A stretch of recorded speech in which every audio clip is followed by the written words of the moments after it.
Welcome back to Unfinished Business. This is the podcast where we have candid conversations about what it really looks like to build a business from the ground up, how success gets defined along the way, and the lessons that it takes to get there, and the work that's never quite finished. Today's conversation is about recovery, but it is also about what building a business around helping people rebuild their lives really looks like.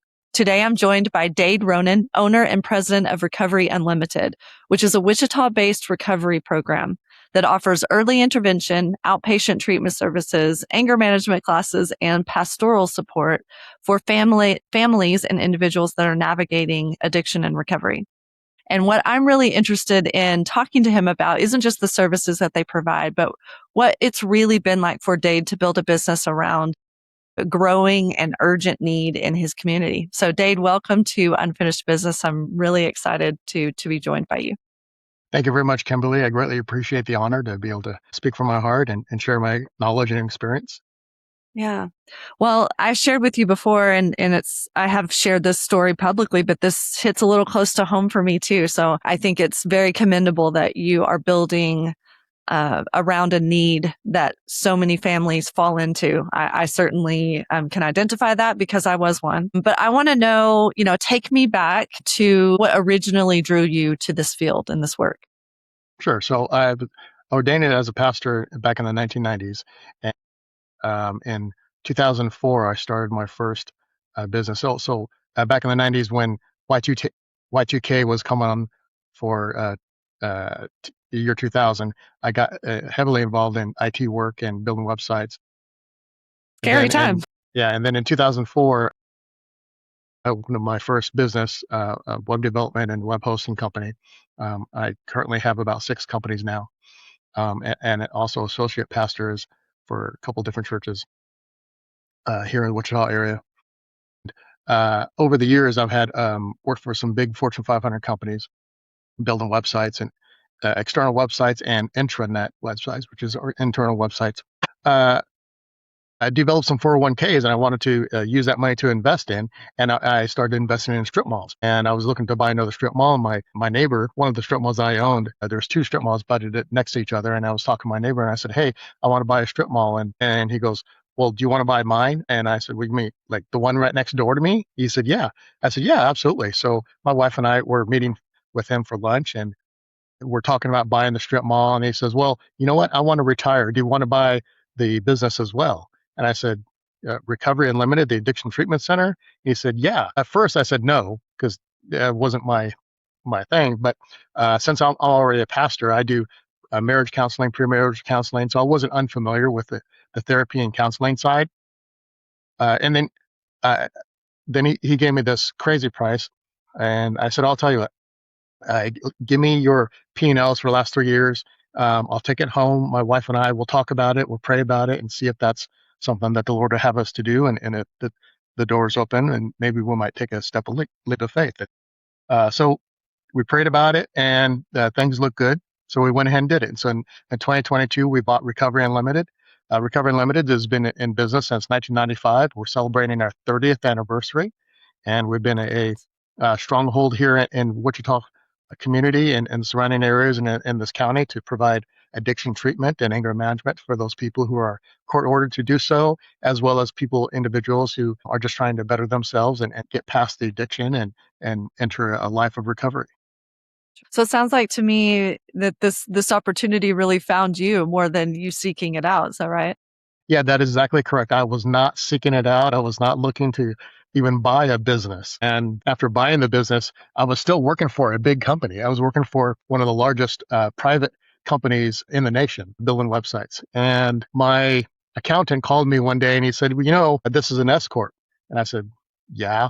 He goes, well, by law, you have to take 2 distribution a year for an S corp. And I said, okay. And he goes, and this is November, and there's 2 distributions in this year in December that you need to take. I said, okay, I'll take 2 paychecks. He goes, no, I think you're missing the point.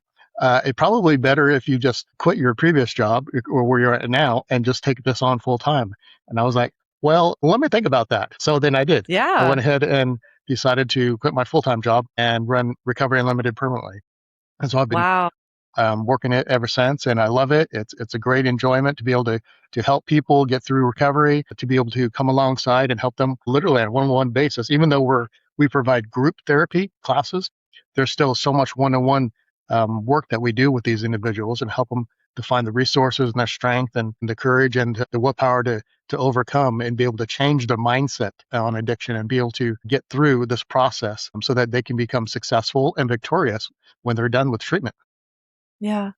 Well, going back to mindset, I want you to, before we kind of move on and go into how you started operating the business, put us at the scene. I mean, what was happening during this season of life? I mean, this is how I'm imagining the story. You're setting out to do one thing.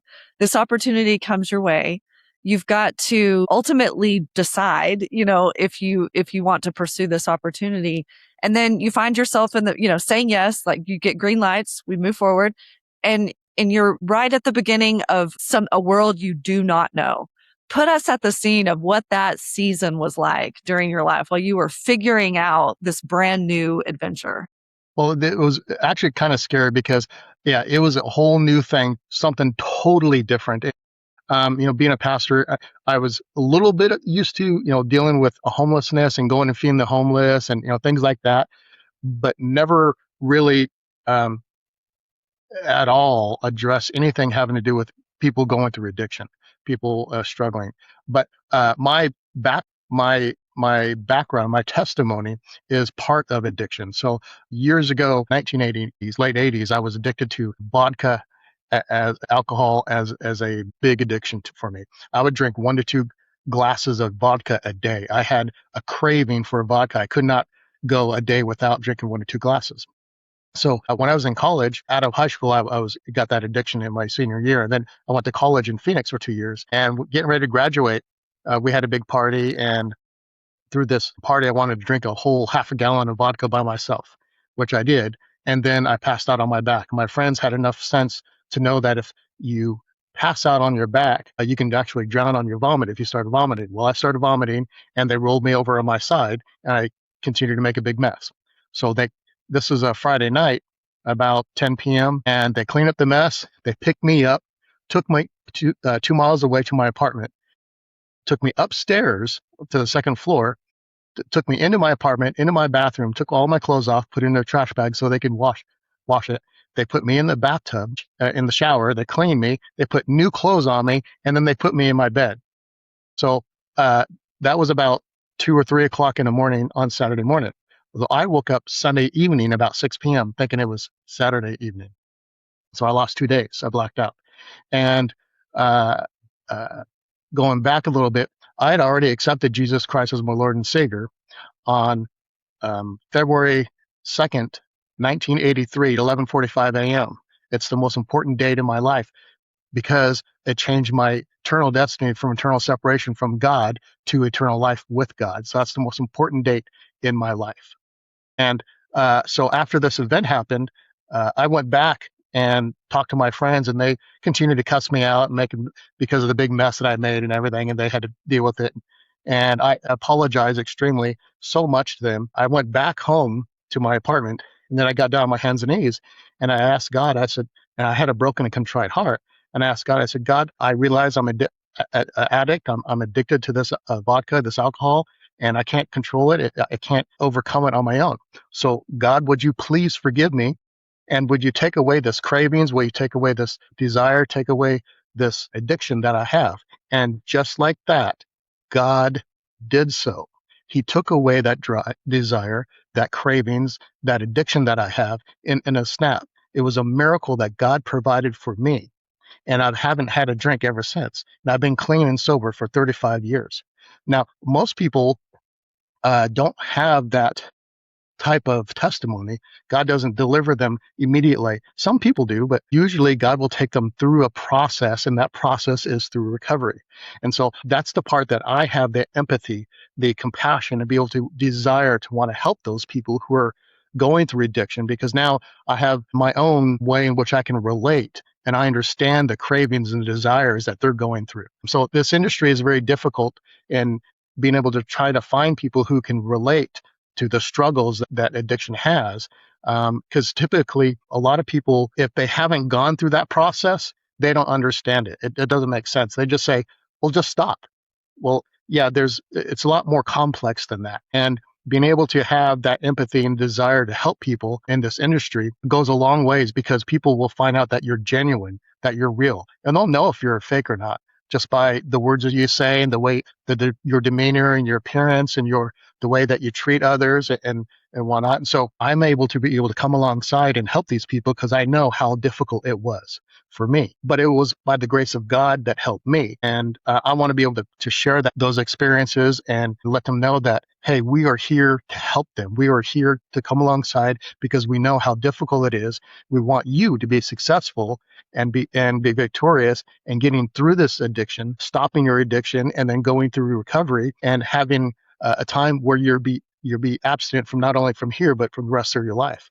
And that is so rewarding. It is so exciting to be able to see people, their countenance change, their lifestyle change, their appearance change, their whole demeanor changes because they've gotten that off of their shoulders. It was such a huge stressor for them.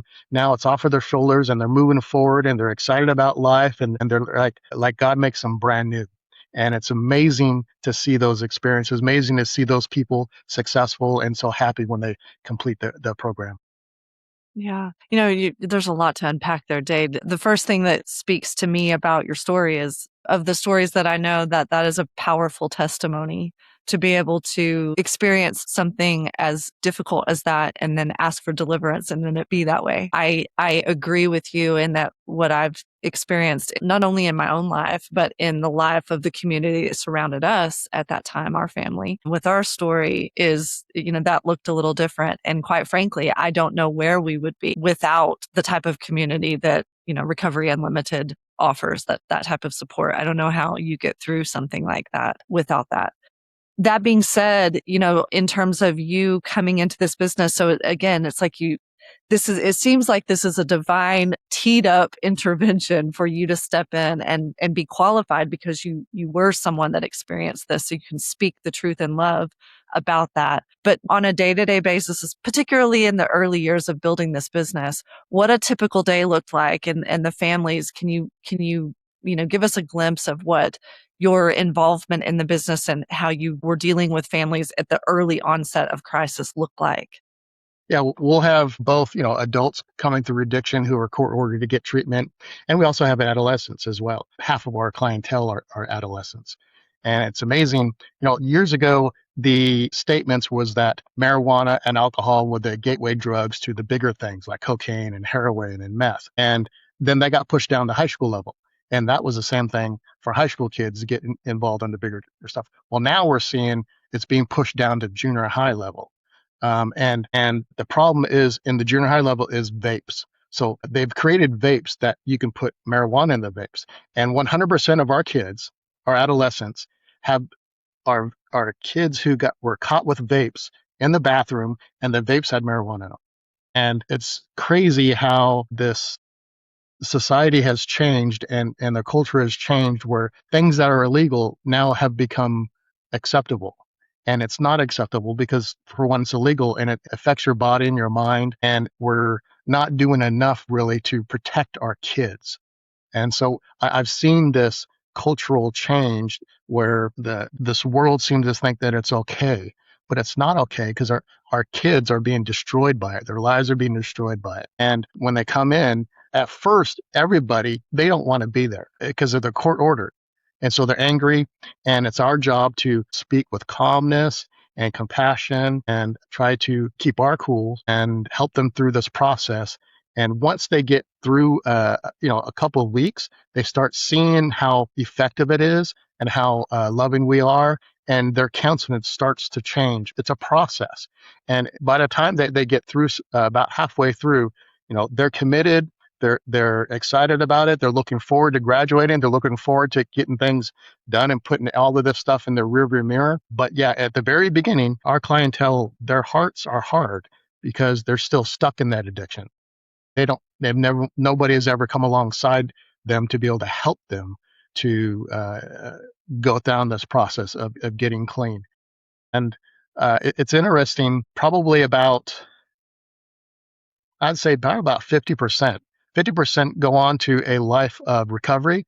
The other 50% are people who still are stuck either in the system or in their addiction. And those are the ones that break your heart because you know that their life is just going to get worse and worse. But that's this environment.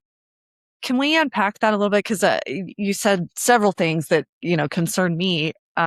One, that it seems like the gateways, as you're suggesting, are happening to children earlier and earlier. And yes, it seems reasonable to assume with, research and a little bit of research, if you've read anything health related, yeah, your body at a, 12, 13-year-old body, you're in brain development, you're not going to be at a state where you can accept those things and be okay. Like there's going to be repercussions. That just makes sense. But you mentioned, they come in because they're court ordered because they get caught. So it makes sense as far as how the addiction is being discovered. What I'm not clear on and what I'd love for you to dive in deeper is the hardened heart. I guess I'd like to know, from the people that you're seeing on a regular, what seems to be a commonality in that, and what separates someone who, the 50% that you suggest that make it through to an ongoing life of recovery versus ones that you can tell or spot that are likely to fall back into this trap. Yeah, we see so many of these people that 50%, their addiction, there's a love for it, and that's become their lifestyle, and they'll do anything they can, no matter what it is, to continue in that state, whether lie, cheat, steal, whatever. They break the law to continue in that lifestyle. And even threat of jail time is not a deterrent to them. And their minds have been changed. And so when you look on the insurance level, insurance doesn't pay for like anger management because that's a willful choice. Insurance pays for behavioral health because their mind and their physical body has changed because of the drugs. And so that's where we're seeing when people get so involved in it, it starts changing their mind, it starts deteriorating, it starts breaking down things in the brain, and their physical organs start changing and becoming dependent upon it. And so that's why the insurance will pay for it, because it becomes a medical and behavioral health issue, as opposed to now it's a move from just a one-time willful choice to a physical problem. And because of that physical aspect of it, their minds change, their bodies are changing. That addiction is so strong on them, it's difficult for them to stop. It's difficult to break that action of taking those drugs and alcohol. And so those are ones that, like I said, it breaks your heart because they don't want to stop. It's not that they can't, it's that they don't want to. And you have to get a person to want to stop and want to change. And hopefully when they come into treatment, they don't want to. So it takes a couple weeks, and you got to start to bring them into that process. And there's what we call levels of change or stages of change. And you got to get them from one place where they're addicted to wanting to change, to wanting to have a difference in a life, to wanting to be better, wanting to stop that addiction. And that's the first couple of weeks that they're in here, going through treatment. That's the pretty much the deciding factor. And if we can't get them, then they turn around and leave, and for various reasons. And it's the hard part of the job, is knowing that they're going to go right back out there. They're going to get involved back in with that addiction, and they might go back through the court systems again. They might go to jail, or they might get a bad contaminated drug that is contaminated fentanyl or something and kill them. And it's a sad case, but that's what we're here for, is to help people and try to get them past that so they can change their wants. And we provide a godly influence and godly direction as well, and ask God to help them and provide that change in their wants, to have a godly want. I want to be godly. I want to do right. I want to be positive. I want to change my life so that I can be a productive, contributing member of society, love my family and build my relationships and grow in life, and not be stuck in this addiction where it could end up in death. Yeah. Can you describe what those stages of change look like? I mean, what are the few indicators that lead you and your team to believe that they're on that path to wanting, a better outcome for themselves? Yeah. Well, one super easy way is UA tests, urine analysis tests or oral swab tests. And you can find out if someone's been abstinent or not, because you really can't trust what they say as opposed to what the physical test results show.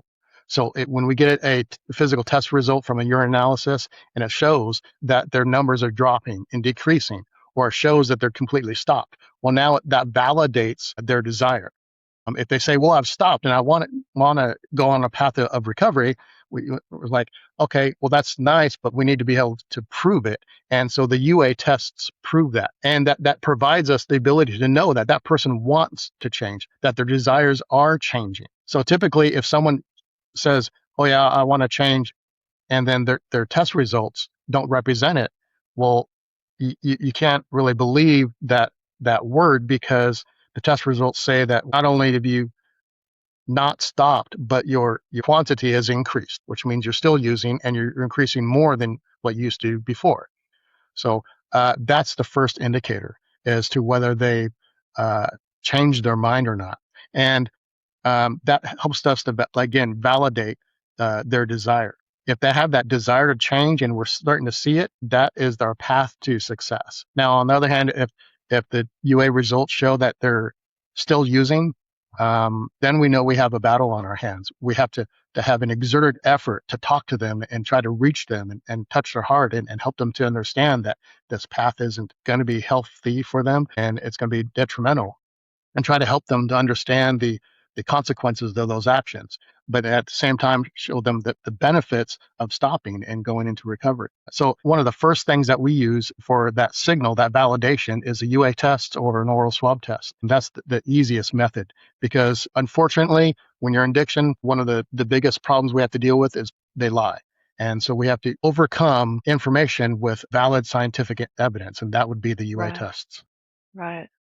And it sounds to me like that's a piece that establishes trust between both of you, a clear indicator as to somebody's willingness to keep moving forward in the process. Is that Yes. correct? Yes. Yeah, and trust So, is a huge thing, because yeah, if they don't trust us, they're not going to get anything out of it. yeah. How did you start earning trust, in the beginning, in this community? I mean, what are some of the things that you did to try to connect with that individual? Yeah, that's twofold. Is one, we try to build trust by changing a lot of the quality of the type of care that we provide. There was sometimes there would be some shaming, and sometimes some practices that wasn't very effective. And so I took an exerted effort to double down and look at the type of treatment we're providing and said, okay, we're going to continue doing this because this is effective and this is right, and this is not effective and this is not okay. This isn't going to provide a healthy improvement in the person's life. So we're going to stop doing that. And one of the things I discovered was you can make statements that would shame someone that you would not recognize that it was a statement that shamed them. And so using the right words, having the right type of empathy in dealing with them is extremely important. So that's part of the quality in reaching them and let them know that we're here and that we care about them.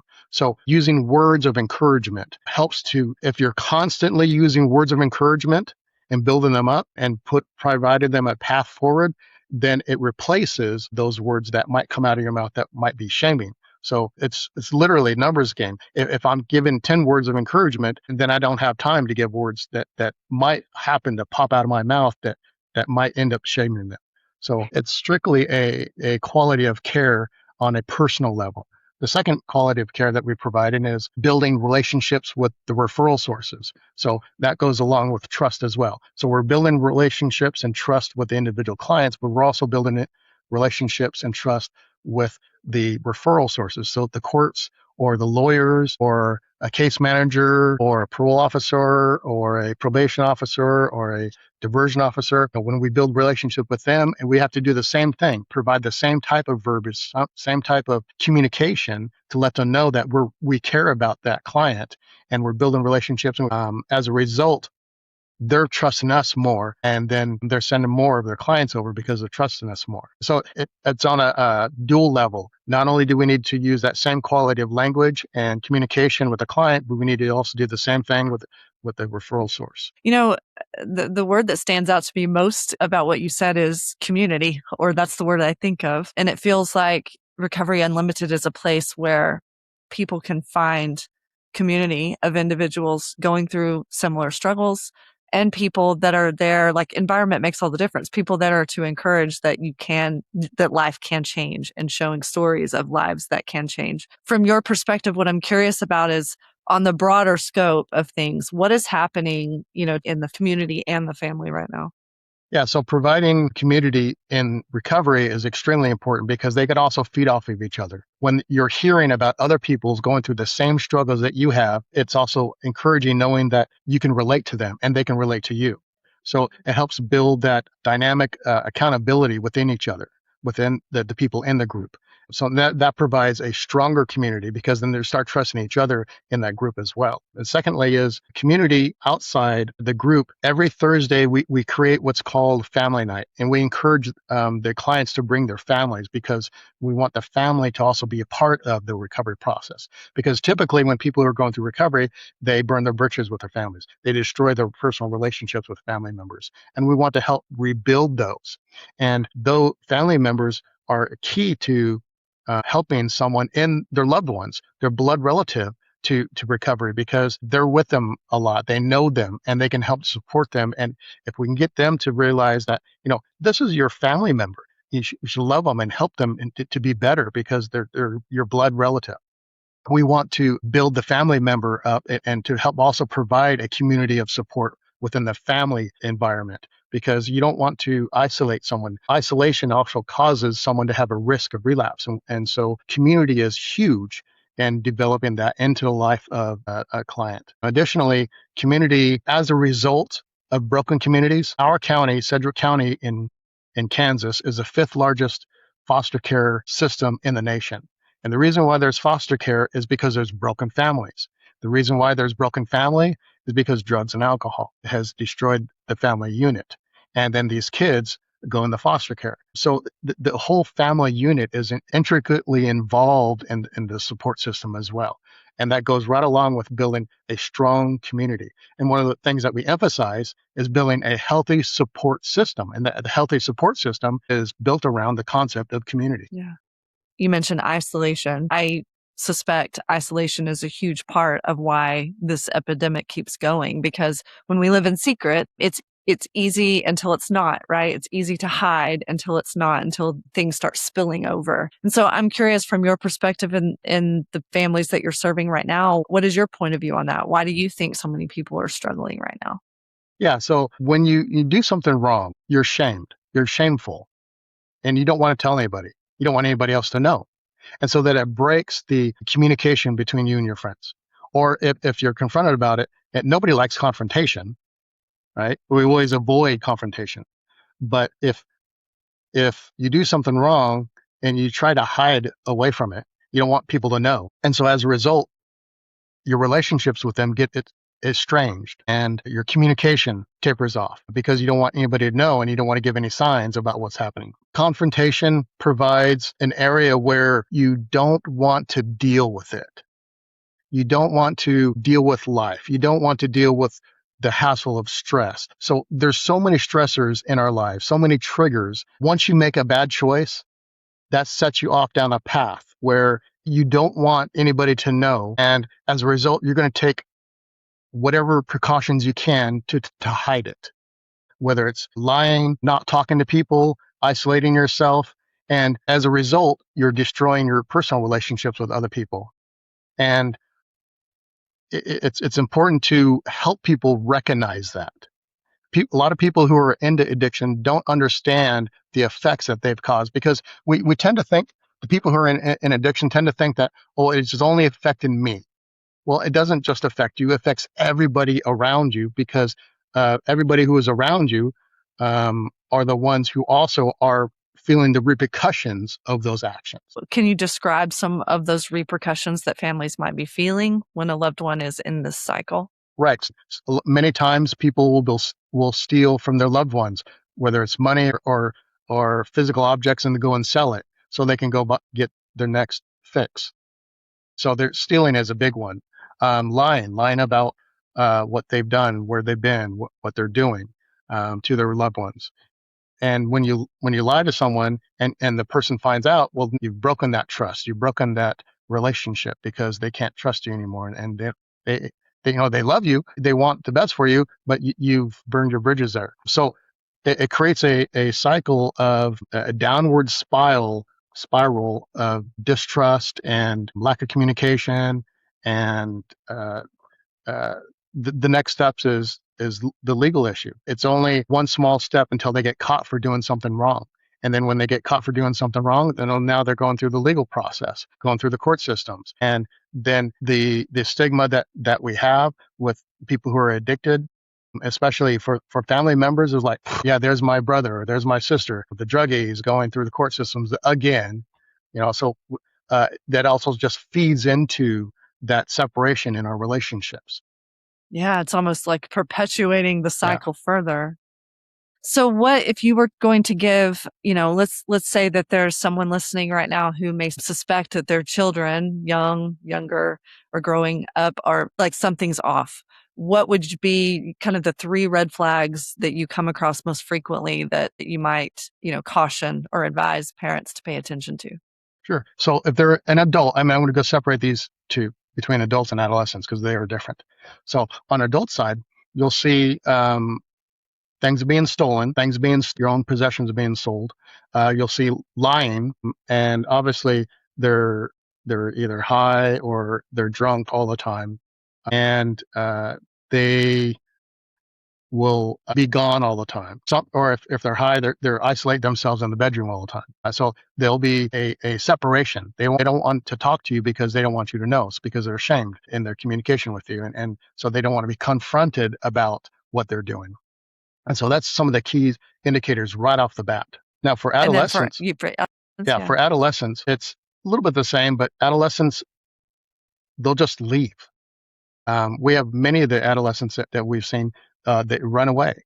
They'll go to a friend's house, or one gal would be dropped off at high school in the morning on a Friday, and then she wouldn't show up until Monday morning, waiting for the mom to take them back to school.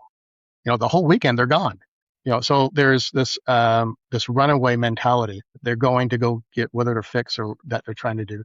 Secondly is lying. They're always lying about it, and stealing. There's lots of stealing as well. So for adolescents, those are probably the biggest ones. Is as soon as your child just starts disappearing without notice, you got to start asking questions. One of the positive things that parents can do is go search the room, see if there's anything in there that shouldn't be there. That's a really easy, fast way to determine what's going on. If they find something, it's like they find a vape, or if they find a needle, or if they find a bag of something, that's super easy to identify what they're involved in. But trying to get a handle on who they're being involved with is a whole different area. As parents, we need to make sure and guard our kids about who they're running around with. And we want to be open and let them develop their own lives. But on the other hand, we're also responsible for the lives until they're 18. Me as a parent, I have 6 kids. I want to make sure that my kids grow up knowing what my rules are for my household, and I protect them as much as I can. And when they turn 18, they can make those decisions on their own. I would love them and support them. I don't want them to make any bad decisions. And so I pray that as I raise them up through those years, they'll have learned good morals and how to make wise decisions for the rest of their life. And that's the whole job of a parent is to protect them and to raise them and to train them so that way when they become an adult, they can make wise decisions going forward. And a lot of times we see a lot of broken marriages that because of broken marriages, that is not in place for them.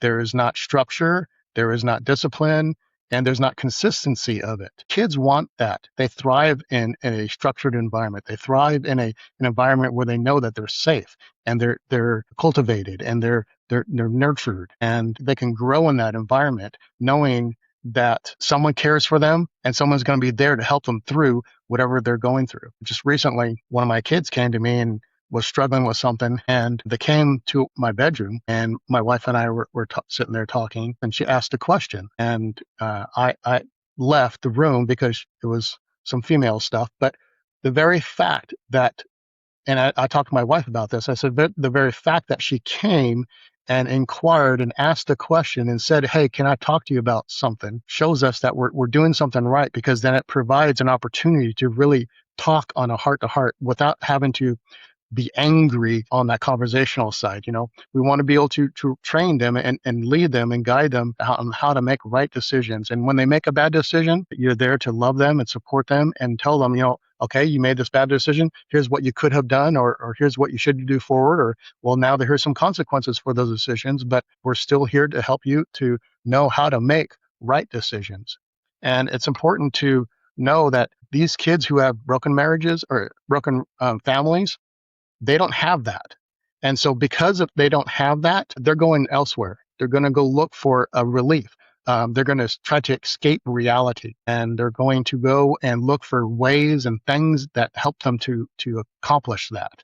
And sex, drugs, and rock and roll is the way in which they fulfill that. I mean, going back to speaking, you're bringing to light the power of community on both sides of that coin, how influential the environment that you're around has an impact on the decisions that we make, right? So I think your work is incredibly important, and there's probably more need. There's a lot more need for more. I would love at the end for you to kind of talk about how that the world as a business in this space is changing. But I want to talk and kind of dive into the business side of it. What has been, some of the biggest hurdles since you've come on board in, getting the word out that these services exist and that this community exists and is here to serve those families that are without one? Right. So there's two things here. One is I have a master's degree in IT. And so when I first took on this company, they were still doing paper charts, writing everything down in Microsoft Word or taking notes by hand. And so I said, look, I have a master's degree in IT. We're not going to stay paper. We're going to go paperless. Everything is going to go digital. So that was a big challenge, a big change for the company to be able to put everything in the EMR, electronic medical record system, and increase the efficiency of our work and change the processes to make it more efficient, more effective, more streamlined. I have a phrase that I use: automation equals monetization. The more you can automate your processes, the better return on investment you'll have, because you're not doing as much personal labor on that task. Sounds like technology was a big hurdle. People are all resistant to change, right? It's the very nature of conversation we're having. But how did you work through that challenge and get them on board with your vision for where you could take things? Right. So it's kind of easy when you play the numbers game, when you can take a piece of paper or print out on an Excel spreadsheet and say, look, here's our numbers. We're spending way too much time doing this and not enough time doing that. And as a result, this is costing us too much. And so it's easy on a visual side to be able to make a PowerPoint presentation and to present that to your staff, right? But it's also another aspect to be able to come alongside and teach them and train them, because not only do you have the change that you want to implement, there's also the training aspect. And if you have an older generation, which we did when I first came into this business, it makes it more difficult, more challenging to train them on new software, new applications, new processes, because they're so used to doing other stuff. Last 20 years, I've been doing this way and it worked for us before. How come it can't work for us now going forward? So they don't understand that transition. And so it makes it quite a bit of a challenge in that regard. Was there a light bulb? Is there a story that stands out where this clicked for someone, where, that maybe made the curve? I don't know about a positive story. I have a negative story. One of them, a negative story is one of my staff members came to me and said, Dade, I lost my Google. And I was like, what? What? She goes, I lost my Google. I can't find my Google. I'm like, what are you talking about? How do you lose your Google? What are you talking about? I don't get it. She goes, well, let me show you. So I go back to her computer. I go to her desktop and she goes, look, I can't find my Google. And I look at the bottom, on the bar, and I said, well, right there is your Chrome browser. Click it. She clicked it. And then she goes, oh, there's my Google. I'm like, It's funny. because she never closed it down. And so Yeah. when she must have closed it down at some point, she couldn't figure out how to get back up. So, there's those little challenges. Those are funny ones. Probably another big challenge is marketing. So our clientele are court ordered, probably 95%. And it's illegal to market to the court and to representatives of the court. Well, so then if you can't market on the traditional level, like you would have a mental health facility, they can market to people in Facebook and TikTok and whatever else, Instagram, and try to bring in people who need those services. But that's not so easy with a court ordered clientele, because like I said, it's almost illegal to market to them. So the way that we market is building relationships with the referral sources. So has been a huge challenge. We're still trying to work that piece of the puzzle. And I think the best way to develop relationships with those individuals is have lunch with them, or have a day where we have a big barbecue and invite like a diversion group to come by and have a lunch and do a tour and have a Q&A. Be able to provide opportunities where I can put some tangible brochures in their hands or something, or make those personal one-on-one face-to-face connections. That's how we're building relationships on that level.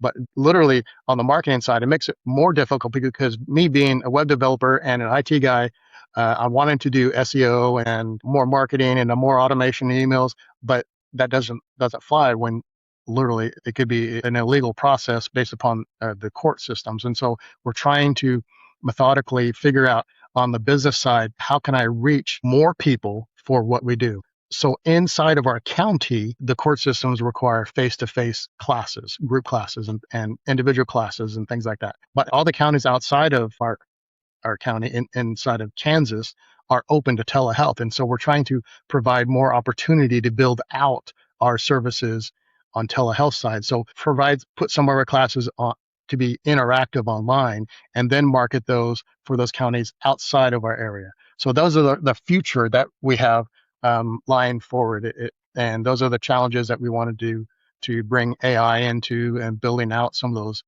like an 8-hour class.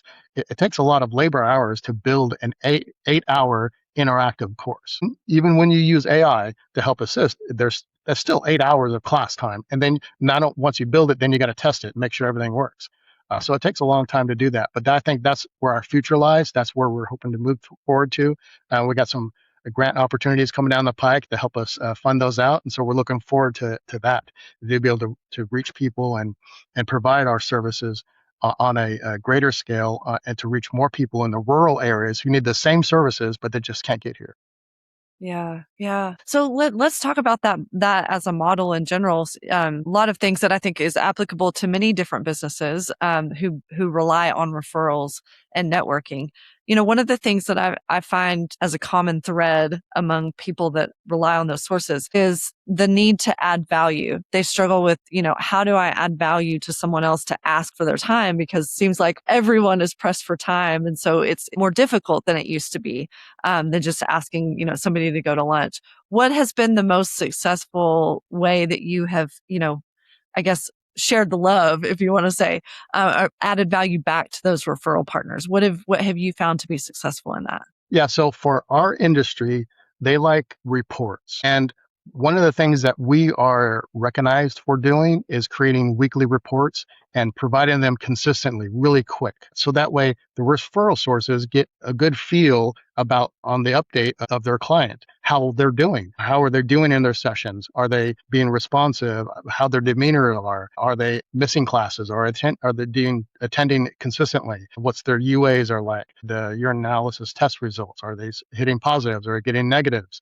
So our weekly reports provide that data, that feedback back to them really quick. And most facilities don't provide that. So that's one thing that we can capitalize on. We can pride ourselves on and be able to provide almost immediate feedback to the referral source, the information that they need to know about their client. And that is through automation, that is through AI, that is through having an exerted effort to stay in constant communication with the referral source. And as a result, it builds trust. It builds a desire to want to send their clients to us first, because then we're able to provide the feedback that they need for their reports and for their court systems and to their judges. The weekly reports is not required per se, but it's something that we provide that has now become such a desirable aspect of what we do, that concept is now have reached the state, and heard back that the state might be wanting to implement something like that on a state level, requiring it because of the Wow. type of feedback that we're providing.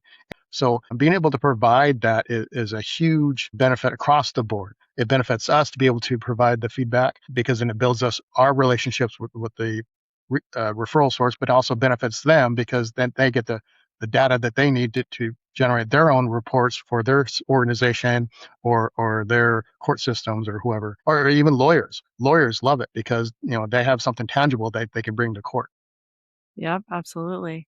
Yeah, I mean, I think I think those things are fantastic. And to your point, even though you may not be able to directly market, it is soft marketing to the people that refer you back. So I think that's an incredible idea. So for the listener here, because our audience are business builders, for the non-tech savvy service-based business owner who's wearing all the hats and running the show, what were the tools that you used to help develop that process? Our EMR was a huge plus. One of the great strengths of our EMR is that it allows for changes. It allows for customization. And that's one of the reasons why I chose it. Being an IT guy, I knew that you can't just get a cookie cutter EMR and expect it to work for everything, because this industry, we have so many different pieces of the puzzle. We have insurance, we have the clients, we have the referral sources, we have courts, we have our systems, so many different pieces to the puzzle that all this information has to be going back and forth, and it undoubtedly requires customization. So me being able to customize a lot of our processes, a lot of our forms, a lot of our documentation, a lot of our workflows helped out tremendously. I just sent a quick email out to my EMR developer and said, hey, can you add this little thing to this form? And then lo and behold, the next day, oh yeah, it's added. So that type of help, collaboration with your EMR helps out tremendously, because, like I said, a cookie cutter EMR just does not work. You always have to customize it to fit your needs, because every facility is different. We want to be a little bit different than everybody else. Well, if you're going to be a little bit different, provide a little bit different services, so you're not doubling up on everybody. You want to try to provide some type of monopoly on your products and services that nobody else has. So you're trying to be inventive, and in order to do that, then you have to provide a little bit of customization within your EMR system. And so I think that is a huge plus for us, was that we are able to have an EMR that we can accomplish those different things that we desire to do. And just for purpose of clarifying communication, what an EMR is it similar to, what I would know as a CRM, a customer reputation management system? Close, is very close. But an EMR is electronic medical. The M is the medical record system, or the EHR, which stands for electronic health record system. So you're not only managing the client with all of the CRM information, but also the medical side. So you have to log your, what they call data service, or your encounter, or your time in which you had a session with that person. That's one type of encounter. And you have a date of service when that date occurred and the time that occurred on. And then you have to provide your procedure code for that procedure, whatever that was. And then you have to have your CPT code, which is a diagnosis of that, so all of that stuff. And that information then has to be signed off by the counselor, and then turned around and shipped off to the insurance company. Because if they have health insurance, well, then you have to submit it to insurance to get reimbursed. EMR, medical record system, allows for that functionality to provide not only the CMR part, the customer relations part, but also the medical record part, to track all the data and the information and house it into one application and submit it to health insurance. And then also, when you get audited, they'll come in and check a couple people, and check your records and make sure that you're doing exactly what you're supposed to be doing to match the regulations. To your point earlier, if all of that was being done by hand, wow, that had to have been an incredibly time-consuming process. Yeah, like I said, being an IT guy, we used to have 10, 15 applications. And if you can reduce all the way down to one application to do 10 to 15 applications, now you don't have to pay for those 10 to 15 different applications every year or updates, because you're only doing one. And then you don't have to train people on 10 to 15 different applications. You're only training on one. And so by consolidating and trying to get in as much functionality and features into one application is so much better because it streamlines everything and it houses everything. But again, as long as it has a customization to be able to provide the workflow that you need for the type of business that you do. Yeah. Yeah. Well, to your point, I think automation equals monetization. I think you're absolutely right there. And what I'm hearing you say is that customization is really the way that you do it, thinking through what your business processes look like and how you can have a competitive edge in a way Yes. that you're not having to handhold everything. Yes, I love absolutely. that. Dade, I want to be mindful of your time. I feel like I could keep going as far as, the clients you serve, and we definitely would welcome a second conversation to dive more into that sometime. To be, succinct in kind of the business where you've shared a little bit about where it's headed. If we were to have this conversation 12 months from now, what would you have been the most proud of, building, today, in Recovery Unlimited today? What would I be most proud of?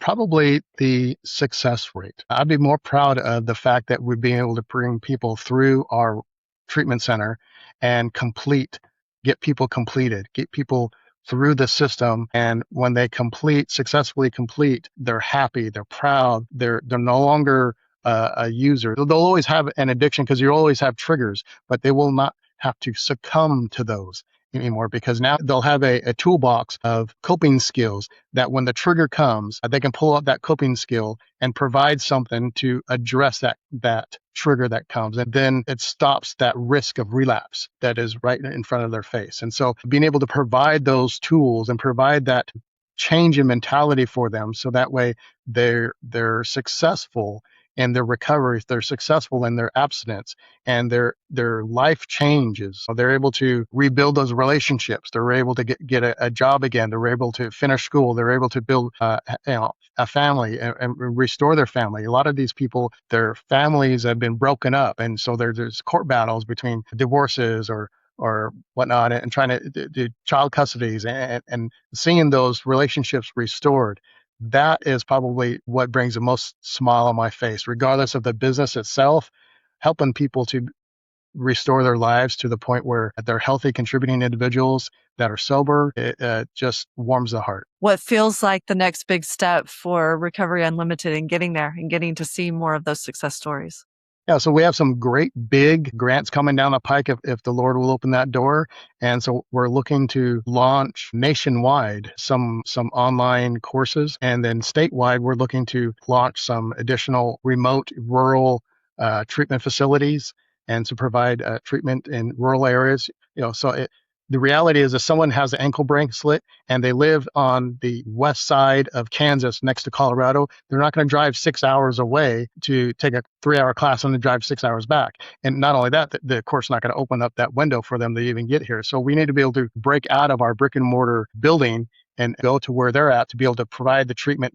And that's where I want to be able to go to and move into being able to provide the services that they need where they're at so we don't have to burden upon them to try to get here.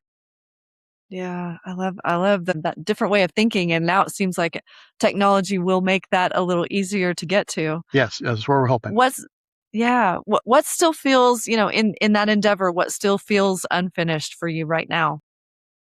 We're still always trying to update. So being a professional web developer and business analyst, I'm always looking for ways to improve my processes. Improve the process of insurance. Insurance is like the bane of my existence right now. You submit something out to I hear that a insurance, lot. and then they deny it for who knows whatever reason. It just blows my mind the reasons that they give when the exact same data you submitted for the day before they paid, and then now that they say they don't. It just blows my mind. So we're always trying to figure out the right combination, making sure that and using AI to help validate the data that we're sending out to insurance is correct and that it won't get denied. And so that's always a piece of the puzzle that we're trying to crack. And I think by improving our processes will help us to continue down that path of sometimes it's literally trial and error. You submit something and hope that they'll will accept it. And if they don't, well, then you try a little different combination. And if they set the different combination and we're like, okay, well, maybe we're doing that one wrong. And so, or maybe that specific insurance company wants this little different thing. And so we just literally a couple months ago found one of the insurance companies wanted 2 digits added to a taxonomy code that nobody else in the nation does. So we had to crack that nut. And so now we're trying to implement a solution to provide that on a consistent basis. So I think that's always an ongoing challenge for us as a business, and to improve the processes in our insurance submission. Yeah. I've heard that a lot, in the medical community, that it's almost AI will have to be used as a defense mechanism in order to, like you said, trial and error. And that's the work that is unanimous across the board. Is I think people often have a misconception that this figuring these things out come easy, and it doesn't. It is trial and error. That's the real work. Well, Dade, we always end the show with a traditional question. It's kind of a hypothetical scenario. So I'm curious to see what your answers would be. But just imagine for a moment that you take Recovery Unlimited to, nationwide. You take it as far as you could ever imagine possible. But there's no record of the win. You don't have this podcast recording to kind of show what the steps were. You don't have books or resources or things like that available for us to glean, your insights from a entrepreneur's perspective. But what you do get to do is you get to leave 3, words of wisdom, or 3 lessons, if you will, behind for someone who's aspiring to do what you are doing. What would your words to them be? Yeah. So I strive to do everything to glorify God. And so at the end of the day, I'm looking for my Lord and Savior Jesus to say, well done, good and faithful servant. You've been faithful over the little things. Enter into the joy of the Lord. And so if I can be faithful over what I believe God has called me to do right now, and to minister or serve in these little ways, and to help people, the lives to change and to be better. I think that is honestly the single most important thing that we have on this planet, is to be obedient to God's will for our lives today. But that probably be number one. Number two is life is changing. You can't go through life and expect things not to change, because you can look at your own body. It's changing. It changes every day. You get older. You can't stop that. That's change. And so change is permanent. Life also is a life of learning. If you stop learning, your mind starts becoming stagnant. And so always be striving to learn. Even in my relationship with God, I always like to pray that God, help me to know you better today than I did yesterday. And so that's an aspect of learning. And so I want to glorify God. I want to change into image that God wants me to be. And I want to continue to learn until my last breath. I think those are 3 great aspects for life. Yeah, I love that. Dade, thank you for sharing all this information with us. We will definitely be linking Recovery Unlimited's contact information in our show notes for anyone who is looking for support and resources. Where else can we find you? Where else can we connect with you, Dade? Yeah, so I also I've written 14 books. You can find some of my books online at Amazon.com. I've written 2 really great books that we utilize in our treatment. One of them is called 31 Days of Devotions for Dudes, and I 31 love Days of that. Devotions for Chicks. And so what it is it helps people to, when they're stressed, you open it up and you read a really quick, short devotional to remove the stress. And so they say in order to create a habit, it takes 23 days, right? Well, 31-day devotional is just a primer to get you started. But it also, sitting down and physically reading that book, the amount of time that you're spending looking and reading and praying, now whatever that trigger was has been dissipated out of your mind because you focused on that thing. And after 31 days, if once you're done, hopefully you'll continue that path and use it as a way as a tool, as a coping skill to address triggers when they come. And so I wrote these devotionals not specifically for that purpose, but I've seen the benefit of how they perfectly match, how they give a great utilization of a coping skill. So there's 2 types of coping skills. There's a intellectual coping skill and a tangible coping skill. The intellectual coping skill is something where you do, like, you count backwards, 10, 9, 8, 7, 6, 5, 4, 3, 2, 1. So that's a intellectual coping skill, something that's in your mind and helps you to relieve stress. The second way is a tangible coping skill. That's, now I have a tangible book. I can hand them, here's a 31-day devotional. I can put that into their hands, and I give them free to my clients. So that way they can have something to use as tangible to take home and utilize as a coping skill and open up. And when they're stressed, they can read a devotional, they can de-stress, they can refocus, they can prioritize their life and get things right. So that way they can be back on a path of either recovery or sobriety. I love that. We will be sure to make those links available too for anyone to purchase those devotionals. Data, again, I want to thank you for your time with us today. I definitely want to acknowledge you and thank you for the meaningful work that you do, helping to show people that their story isn't over yet. I think that's so important and so valuable. So thank you for being here. Yeah, Kimberly, thank you so much for having me. I greatly appreciate it. And I love what you guys are doing too. God bless you. Have a great week. Thanks. You too. Bye. Bye, guys.